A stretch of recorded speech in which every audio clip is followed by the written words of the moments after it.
I think ये 20 साल की जर्नी है मेरी।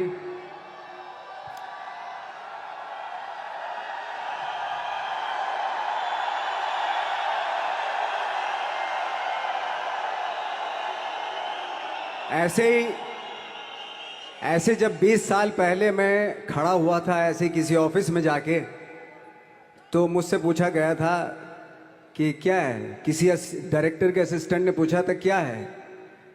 मैंने कहा एक्टर हैं। बोले दिखने से तो लगते नहीं हो एक्टर हो। तो क्या होता था कि इंडस्ट्री में हमेशा ये चलन था कि एक्टर हीरो जो होता है वो 6 फुट का होता है और गोरा होता है और लंबा चौड़ा बल्ले छल्ले होते हैं।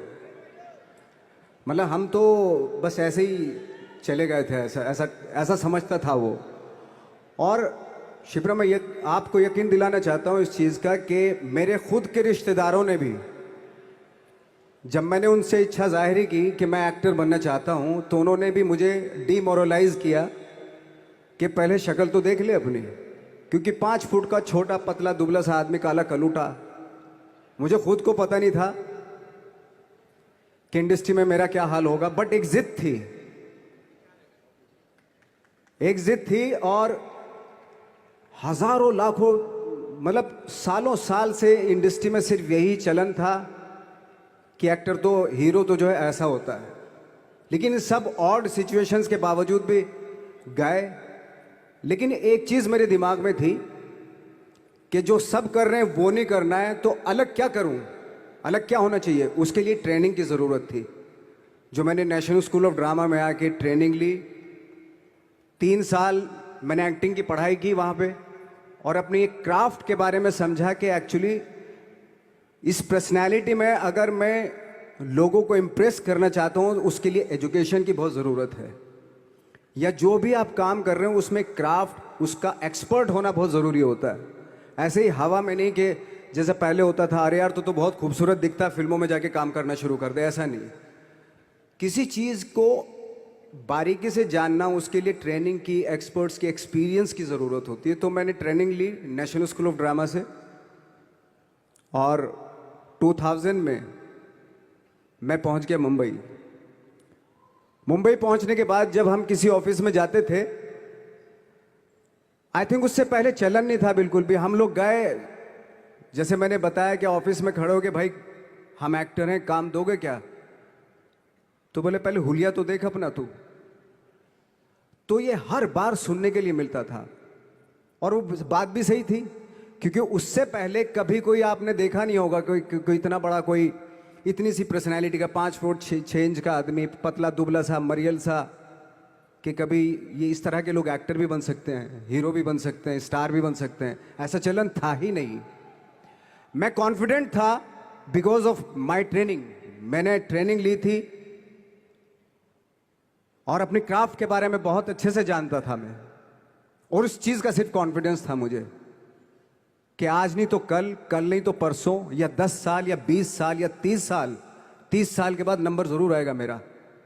मैंने कभी भी अपने को टारगेट नहीं किया, टारगेट नहीं दिया मैंने कि अगर 2 साल ट्राई करके देखता हूं, उसमें अगर हो गया तो ठीक है, वरना कोई दूसरा फील्ड अपना लूंगा। ऐसा कभी नहीं। जिस चीज का पैशन होता है, जज्बा होता है, अगर आप दिल से चाह लो ना, तो पूरी दुनिया झुक जाती है उसके ऊपर। उसको पूरा करने के लिए पूरी कायनात एक हो जाती है कि इस आदमी की जिद के लिए, इस आदमी की जिद के आगे झुकना पड़ेगा। और पूरी दुनिया झुकती है आपकी जिद के आगे, लेकिन आपको जिद्दी होना पड़ता है। आपको बहुत सारे सेक्रीफाइस भी करने पड़ते हैं, क्योंकि ये आपने चाहा है। परीक्षा देनी पड़ती है आपको, जितना बड़ा इम्तहान होगा उतनी बड़ी परीक्षा भी देनी पड़ेगी। आसान काम नहीं है। छोटे छोटे टारगेट बनाएंगे तो छोटों में निपटारा हो जाएगा। हमेशा अपने आप को टारगेट बढ़ा दो। तो उसके लिए हमेशा अपने आप को अनकंफर्ट जोन में डालो, कि जो इम्पॉसिबल है उसको पॉसिबल करने की शिद्दत, पैशन आपके अंदर होना चाहिए, वो हो जाता है। आज जो दुनिया में इतने सारे एक्सपेरिमेंट हुए हैं, ये सिर्फ इसी बिना पे हुए हैं, पागलपन के जरिए ही हुए हैं ये सारे एक्सपेरिमेंट।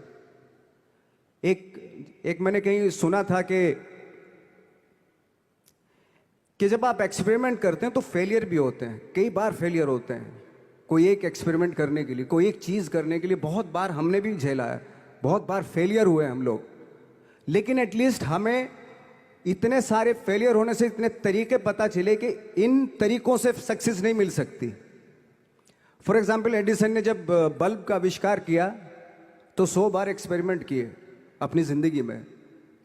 100 बार एक्सपेरिमेंट करने के बाद जब उसको पता चला कि अरे फॉर्मूला तो ये था बल्ब बनाने का, तो एटलीस्ट उसको ये, उसके साथ साथ उसको ये भी पता चला कि 100 जो तरीके हैं, 100 तरीकों से बल्ब नहीं बनता, ये भी पता चला उन फेलियर्स में उसको।